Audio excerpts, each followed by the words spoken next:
అలనాటి మధుర గాథ.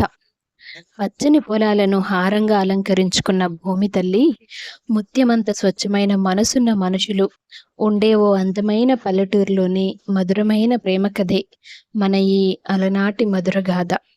రామయ్య ఆ ఊరిలో ఒక సాధారణ రైతు. అతనికిద్దరు కొడుకులు, ఓ కూతురు. కూతురంటే రామయ్యకి పంచప్రాణాలు. ఆమె పేరు మహాలక్ష్మి. రామయ్య ఎప్పుడూ తన కూతుర్ని భుజాలపై ఎక్కించుకొని ఆడిస్తూ ఉండేవాడు. ఇరుగు పొరుగు వాళ్ళు ఎందుకలా ఎప్పుడూ భుజాలపై మోసుకొని తిప్పుతావు? నడిపించొచ్చు కదా రామయ్య నీ కూతుర్ని అని అడిగితే రామయ్య ఎప్పుడూ ఒకే సమాధానం చెప్పేవాడు. నా కూతుర్ని నా భుజాలపై మోస్తున్నప్పుడు బంగారు పల్లకిలో వెండి వెన్నెలను మోస్తున్నంత ఆనందం నాకు దక్కుతుందని. ఆ సమాధానం విని కూతురు మీద రామయ్యకున్న ప్రేమ చూసి ఆశ్చర్యపోయేవారు ఊర్లే వాళ్ళు. అన్నలిద్దరికి కూడా మహాలక్ష్మి గారాల చెల్లెలు. ఆ ముగ్గురు పిల్లల ఆటపాటలతో ఆ ఇల్లెప్పుడు కలకలలాడుతూ నిత్య కళ్యాణం పచ్చతోరణంలా ఉండేది. చూస్తుండగానే కాలం రెక్కలు తొట్టుకొని ఎగిరిపోయింది. మహాలక్ష్మి పుట్టి 16 ఏళ్లు గడిచిపోయాయి. ఒక సాయంత్రం జానకమ్మ మృదువుగా రామయ్యతో పలికింది, మన కూతురు పెళ్లి వయసుకొచ్చింది, మంచి వరుడు చూడాలి అని. ఆ మాట విన్న రామయ్య హృదయం ఒక్కసారిగా తడబడింది. పెళ్ళైతే కూతురు దూరం వెళ్ళిపోతుందేమో అన్న తండ్రి మనసు ఆలోచనల తుఫాన్లో కొట్టుకుపోయింది. రామయ్య పెద్ద కొడుకు శేఖరం పెళ్లిళ్ళ పేరయ్యకి కబురు పంపిస్తాడు. పేరయ్య వచ్చి మెల్లగా చెప్పిన మాట రామయ్య చెవిలో తేనెగా జారింది. మరో ఊరు మీ కూతుర్ని పంపనక్కర్లేదు, మన ఊర్లోనే మంచి సంబంధం ఉంది. అబ్బాయి పేరు శ్రీహరి. 10 ఎకరాల పొలం, సొంత ఇల్లు, తల్లిదండ్రులకు ఒక్కడే కొడుకు. గుణంలో శ్రీరాముడు లాంటివాడు. ఆ మాట విన్న రామయ్య కళ్ళలో ఆనంద బాష్పాలు మెరిశాయి. పెద్దలు మాట్లాడుకుని పెళ్ళేర్పాట్లన్నీ చకచకా అయ్యాయి. పచ్చని తోరణాలూగుతూ, పూల హారాలు పరమలిస్తూ, సన్నాయి మేళాల మధ్య తాటాకుల పందిరిలో శ్రీహరి మహాలక్ష్మి కళ్యాణం కన్నుల పండగగా వికసించింది. కాలం మళ్ళీ తన అడుగులు వేసింది. 2 ఏళ్ల తర్వాత శ్రీహరి మహాలక్ష్మిలకి చిన్న సూర్యుడిలా ఓ బిడ్డ పుట్టాడు. ఆ బిడ్డకు శ్రీరాములు అని పేరు పెట్టారు. ఆ తర్వాత రామయ్య తన 2 కొడుకుల పెళ్లిళ్ళు జరిపించాడు. శేఖరంకు ఒక్కగానొక్క ఆడపిల్ల. రామయ్య మహాలక్ష్మిని పెంచినట్లే శేఖరం తన కూతుర్ని అరచేతుల్లో పెంచాడు. చిన్నవాడు సురేష్కి 2 మగపిల్లలు పుట్టారు. శేఖరం కుటుంబం, అతని తమ్ముడు సురేష్ కుటుంబం, రామయ్య అంతా కలిసి ఒక ఉమ్మడి కుటుంబంగా ఉండేవారు. వాళ్ల కుటుంబం ఆ ఊరికే ఆదర్శమైంది. శ్రీరామ్ పెరిగి పెద్దవాడవుతూ వచ్చాడు. 12 ఏళ్ల వయసులో చదువు కోసం పట్టణం వెళ్ళిపోయాడు. ఉత్తరాలు తప్ప ఫోన్లు, కంప్యూటర్ల సౌకర్యాలు ఉన్న ఊరు కాదది. దాంతో శ్రీరామ్ చదువు పూర్తి చేసుకునే వరకు శ్రీహరి మహాలక్ష్మిలే వెళ్ళి కలుస్తుండేవారు తప్ప అతనెప్పుడూ ఊరు రాలేదు. ఓ రోజు రామయ్య అల్లుడింటికి వచ్చాడు. ఏంటి మామయ్య గారు, అంతా కుశలమేనా? నా బంగారు తల్లిని నీ చేతుల్లో పెట్టి ఇన్ని సంవత్సరాలు గడిచిపోయింది. ఏనాడు నా కూతురు కంటతడి పెట్టుకొని నా ఇంటికి వచ్చిందే లేదు. ఇక నా కొడుకులిద్దరూ రామలక్ష్మణుడిలా కలుసుంటున్నారు. ఈ రామయ్యకి ఇంకేం లోటుంటుంది అల్లుడు?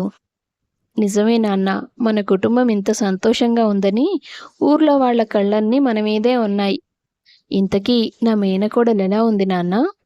దానిది అచ్చు నీ పోలికే తల్లి. గుణంలో, తెలివితేటల్లో అంతా అత్తపోలికే. మీ అన్న ఆ మాట అనని ఒక్కరోజు కూడా గడవలేదు ఇంతవరకు. మరి దాన్ని చదువుకోవడానికి పట్నం పంపరా? నిన్ను నేను ఈ ఊరు దాటించగలిగానా తల్లి? మరి నా మనవరాలు కూడా నాకు నీతో సమానమే కదా. పైగా నేను తనలోనే మీ అమ్మని చూసుకుంటున్నాను. చూడ్డం ఏంటి, తను మీ అమ్మే. అవును నాన్న, దాన్ని చూస్తే నాకు కూడా అలాగే అనిపిస్తుంది. ఉండు, నీకోసం ఏదైనా చేసి తీసుకొస్తాను, తినేసి వెళ్దువు గాని. వద్దు తల్లి, పొలానికి వెళ్లే పనుంది. కాలువ నీరు ఆ రంగయ్య ఎక్కువగా తన పొలం వైపుకే తిప్పుకుంటున్నాడట. నేనక్కడ నిలబడి చూడకపోతే మన పొలంకి తడి పెట్టేవాళ్లే ఉండరు. చాలా రోజులుగా నా మనసులో ఓ మాట మెదులుతూనే ఉందమ్మా. మీతో అనాలా వద్దా అని ఆలోచించి ఆగిపోయాను. మామయ్య గారు, మీరు ఆలోచించేదేముంది? మీరడిగితే మేం కాదంటామా ఏంటి? ఏం లేదు, మన శ్రీరామ్కి శేఖరం కూతుర్నిచ్చి పెళ్లి చేయడం గురించి మాట్లాడదామనుకున్నాను. వాళ్ళది ఇంకా పెళ్లి వయసు కాదులే, కానీ మీరు మరెవరికైనా మాటిచ్చేస్తారేమో అని నాలో ఒక కంగారు అంతే. అయ్యో! అలాంటిదేం లేదు మామయ్య గారు. ఇంకా చాలా సమయం ఉంది కదా! వాళ్ళ చదువులు పూర్తయి ఒకరినొకరు ఇష్టపడితే తప్పకుండా అలాగే చేద్దాం. మీ నుండి ఈ మాటనే నేను కోరుకున్నానల్లుడు. ఎక్కడ మీ బంధువుల్లో ఎవరికైనా చెప్తావేమో అని భయం నాకు. అలాంటిదేం లేదు నాన్నా. అయినా నా మేనకోడల్ని కాదని మరొకరికి మాటిస్తే నేనూరుకుంటానా? సరే తల్లి, ఇక నేను బయలుదేరతాను. ఒక్క నిమిషం ఉండు నాన్నా. ఎండెక్కువగా ఉంది. కాసిన్ని మజ్జిగ నీళ్ళిస్తాను. అవైనా తాగేసి వెళ్ళు. అలా రామయ్య తన మనసులో ఉన్న అనుమానాలు తొలగించుకొని అల్లుడి దగ్గర మాట తీసుకొని కూతురిచ్చిన మజ్జిగ తాగి కడుపు మనసు రెండూ చల్లగా అక్కడి నుంచి కదిలాడు. ఒక్కసారి పిల్లలు పుట్టాలే కాని వాళ్ళు పెద్దవాళ్ళవుతుంటే కాలమే తెలియదు. అలా ఏళ్లు గడిచిపోయాయి. శ్రీరామ్ తన డిగ్రీ పూర్తి చేసుకున్నాడు. కొన్ని సంవత్సరాల తర్వాత మళ్ళీ తన ఊరి మట్టిని తాకాడు. అతను ఊర్లో నడుస్తుంటే ఊరి వీధులు అతనికి కొత్తగా అనిపించాయి. పాత జ్ఞాపకాలు గాలిలో పరిమళించాయి. చాలా ఏళ్ల తర్వాత ఊరు చూసిన ఆనందంతో ముందుకు నడుస్తున్నాడు. అలా వెళ్తుండగా అతని కాళ్లకు ఏదో తగిలినట్టు అనిపించింది. కిందకి చూశాడు. ఒక కుక్కపిల్లకి కాలికి గాయమయ్యి నడవలేక దారిలో కూర్చొని ఉంది. శ్రీరామ్ దాన్ని ఎత్తుకొని పక్కనే ఉన్న గద్దె మీద కూర్చోబెట్టాడు. చుట్టూ చూశాడు. దూరంగా ఉన్న ఒక కొబ్బరి చిప్పలో కాసిన్ని నీళ్లు తీసుకొచ్చి దాని ముందు పెట్టాడు. ఇక్కడైతే నువ్వెవరి కాళ్ళకి తగలవు, నీకు కాస్త విశ్రాంతి కూడా దొరుకుతుంది, దెబ్బ నయమయ్యే వరకు అని ఆ మూగజీవితో మాట్లాడి వెనక్కి తిరిగిన అతనికి ఒక్క క్షణం కాలమే ఆగిపోయినట్టయింది. ఎదురుగా నడుస్తూ వస్తోంది ఒక అమ్మాయి. చూస్తే వయసు 16 నుంచి 18 సంవత్సరాల మధ్యలో ఉంటుంది. ఆమె పెద్ద పెద్ద కళ్ళలో మెరుపులు, నుదుటిపై ఎర్రని బొట్టు, చేతుల్లో గలగలలాడే గాజులు, చిలుక పచ్చని పరికిణి, కుంకుమ రంగు ఓణి, జడలో సన్నజాజి పూల పరిమళం, ఆమె నడకలో సంగీతం, చిరునవ్వులో స్వచ్ఛత. బంగారు వన్నె చిలుకలా మెరిసిన ఆ రూపం శ్రీరామ్ మనసుని ఒక్క క్షణంలో బంధించింది. మువ్వల పట్టీల శబ్దంతో చిరునవ్వు చిందిస్తూ ఆమె ముందుకు నడుస్తోంది. ఆమె చిరునవ్వు చూసి శ్రీరామ్ ఆనందంతో క్షణం కళ్ళు మూసుకున్నాడు. కళ్ళు తెరిచేసరికి ఆ అమ్మాయి కనిపించలేదు. కానీ ఆ రూపం మాత్రం అతని హృదయంలో చెరిగిపోని చిత్రంగా నిలిచిపోయింది. ఇంటికి వెళ్ళగానే మహాలక్ష్మి నవ్వుతూ ఎదురొచ్చింది. అమ్మ నవ్వు చూసిన వెంటనే అతనికి ఆ అమ్మాయి గుర్తొచ్చింది. ఆమె నవ్వు కూడా అమ్మ నవ్వులాగే ఎంత స్వచ్ఛంగా ఉందో అనుకున్నాడు. ఆ రోజు రాత్రి అతను ఆరు బయట మంచం వేసుకుని వెన్నెలను చూస్తూ, ఈ రోజు కనిపించిన ఆ అమ్మాయి ఎవరు? ఆమెను చూస్తుంటే ఓ చందమామ, నువ్వు కురిపించే ఈ వెన్నెలను చూసినట్లే ఉంది. మరోసారి తను నాకు ఎదురయ్యే వరమివ్వరాదు అంటూ కోరాడు. ఎప్పుడు తెల్లారుతుందా, వచ్చిన సూర్యుడు ఎప్పుడు పడమరన అస్తమిస్తాడా అని ఎదురు చూస్తూనే ఉన్నాడు. ఎందుకంటే సంధ్యావేళలోనే అతనికి ఆ అమ్మాయి కనిపించింది. మళ్ళీ అదే చోటికి వెళ్తే తారసపడుతుందని ఒక చిన్న ఆశ. క్షణం ఒక యుగంగా గడుపుతున్న అతన్ని కరుణిస్తున్నట్టుగా సూర్యుడు రావడం వెళ్ళడం జరిగిపోయింది. అతను ముందు రోజు ఆమెను చూసిన చోటుకు వెళ్ళి నిలబడ్డాడు. ఓ గంటసేపు అక్కడే పడుగాపులు కాసినా ఆమె మాత్రం రాలేదు. ఉసూరుమంటూ ఇంటికి చేరాడు. కానీ తన ప్రయత్నం ఆపలేదు. మరుసటి రోజు కూడా వెళ్ళాడు. ఆ రోజు విపరీతమైన వర్షం. ఆ వర్షంలో ఆ అమ్మాయి త్వరగా ఇంటికి చేరుకోవాలనే తొందరలో పరిగెడుతోంది. దాంతో ఓ చోట ఆమె కాలు బురదలో ఇరుక్కొని చెప్పు తెగిపోయింది. సరే అని 2 చెప్పులు పక్కన పడేసి మళ్ళీ పరిగెత్తింది. శ్రీరామ్ దూరంగా నిలబడి అదంతా చూస్తున్నాడు. ఆమెకు అనుమానం రాకుండా నెమ్మదిగా ఆమె వెనకాలే నడుస్తున్నాడు. కొంత దూరం వెళ్ళాక అమ్మా అంటూ కెవ్వున అరిచి కాలు పట్టుకుందామె. దాంతో ఇక అతని పాదం నిలవలేదు. ఆమె దగ్గరికి పరిగెత్తాడు. ఏమైందంటూ చూశాడు. కాలి దగ్గర గాజు ముక్క గుచ్చుకుంది. వేదనతో నిలిచిపోయిన ఆమెను చూసి అతని కళ్ళల్లో నీళ్లు తిరిగాయి. ఆ ముక్కను తీసి కాసింత బురద మట్టి ఆమె కాళ్ళకి సుతారంగా రాసి, ఇక నొప్పి తగ్గుతుందిలేండి, కంగారు పడొద్దు అన్నాడు. సరే అన్నట్టు తలూపిందామె. కాలు నెమ్మదిగా కింద పెట్టి మళ్ళీ ముందుకు కదిలింది. శ్రీరామ్ రెండడుగులు పరిగెత్తి ఆమెకు ఎదురుగా నిలిచిపోయి, పేరు చెప్పకుండా వెళ్ళిపోతే ఎలా అన్నాడు. ఆమె మొదట సన్నగా నవ్వింది. ఆ తర్వాత మెల్లగా పలికింది, తులసి అని. ఆ పేరు విన్న క్షణం అతని హృదయం పూలతో నిండిన తోటైంది. ఆ తర్వాత రోజు మళ్ళీ వాళ్ళు గుడి దగ్గర కలిశారు. తులసి చూసి చూడనట్టు వెళ్ళిపోయింది. శ్రీరామ్ ధ్వజస్తంభం దగ్గర నిలబడి ఆమె రాక కోసం ఎదురుచూస్తున్నాడు. దైవ దర్శనం పూర్తి చేసుకుని తులసి వెనుతిరిగింది. దారిలో నిలబడిన శ్రీరామ్ని చూసి ఆమె మనసు పులకరించిపోయింది. కానీ మాట్లాడాలంటే భయం.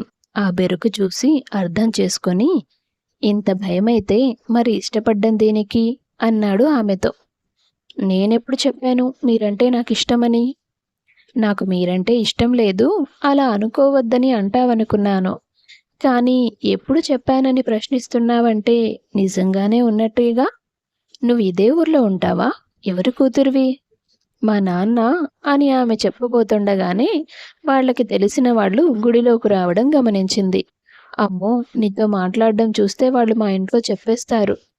ఓయ్ ఆగమ్మాయి, మళ్ళీ ఎలా కలవడం? రేపు మళ్ళీ గుడికొస్తానండి, ఇప్పటికి వదిలేయండి అని చెప్పి పారిపోయింది తులసి. ఆ మరుసటి రోజు నుంచి ఇద్దరూ సాయంకాలం గుడిలో కలుసుకుంటూ ఉండేవారు. ఇంకా నువ్వు సరైన సమాధానం చెప్పలేదు. ఏంటండి అది? నేనంటే నీకిష్టమా కాదా?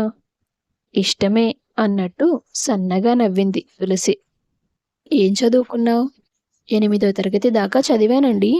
ఆ అంటూ నవ్వాడతను. ఎందుకు నవ్వుతున్నారు? మన ఊర్లో నా అంత చదువుకున్న వాళ్లే లేరు తెలుసా? తెలియదులే, కానీ మిమ్మల్ని రోజూ కలవడం నాకు కుదరదు. ఎందుకని? అమ్మో, ఎవరైనా చూస్తే మనిద్దరికీ పెళ్లి చేసేస్తారు. మంచిదేగా? లేదు, మీరు సంబంధం తీసుకొని మా ఇంటికొచ్చి మా వాళ్ళని ఒప్పించి నన్ను పెళ్లి చేసుకోవాలి. నేను ఇలా ఒకరిని ప్రేమిస్తున్నానని ఊర్లో ఎవరికీ తెలియకూడదు. నేను నీకు మాట ఇస్తున్నాను తులసి, అలా ఎవ్వరికీ తెలియనివ్వను. నా అంతట నేనే మీ ఇంటికి సంబంధానికి వస్తానులే.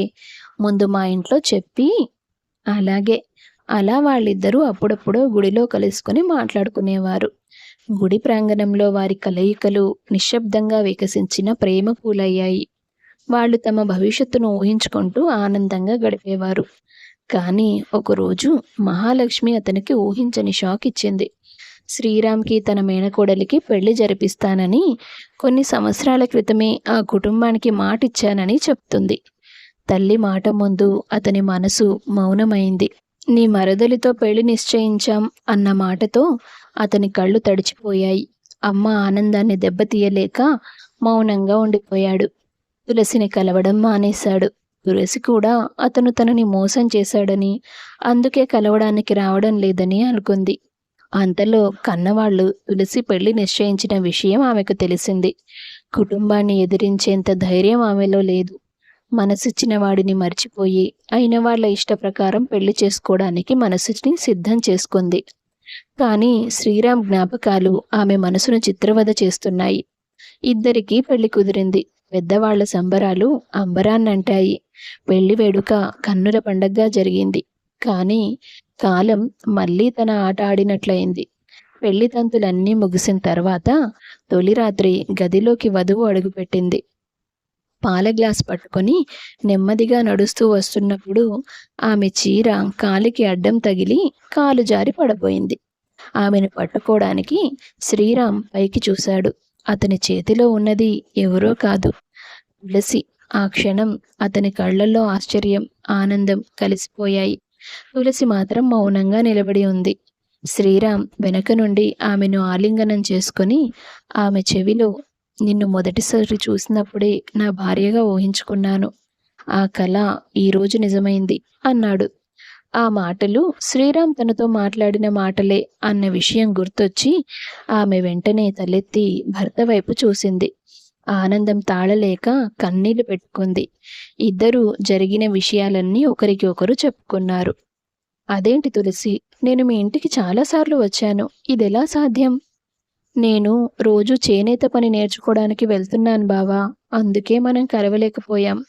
నువ్వైనా అడగాలి కదా నీ మరదలెక్కడని. నా ధ్యాసంతా నా మనసు దోచిన తులసి మీదే ఉంటే మరదలి గురించి తలుపులు ఎలా వస్తాయి? సరిపోయింది. ఒకే ఊర్లో ఉంటూ ఒకే కుటుంబం అయ్యుండి మనం ఒకరిని ఒకరం పోల్చుకోలేకపోయాం. నిజమే, ఏంటో విచిత్రం అని నవ్వుకున్నారు వాళ్ళు. ఏదో విధి రాసిన కథలా వారి ప్రేమ తిరిగి ఒకటయింది. కన్నీళ్లలో ఆనందం, హృదయంలో నెమ్మది. దేవుడికి కృతజ్ఞతలతో శ్రీరామ్, తులసి తమ కొత్త జీవితాన్ని ప్రేమతో ప్రారంభించారు. కథ నచ్చితే వీడియో లైక్ చేసి షేర్ చేయండి. తప్పకుండా ఛానల్ సబ్స్క్రైబ్ చేసుకోండి. మీ అభిప్రాయాన్ని కామెంట్స్ రూపంలో తెలియపరచండి. అందరికీ ధన్యవాదాలు.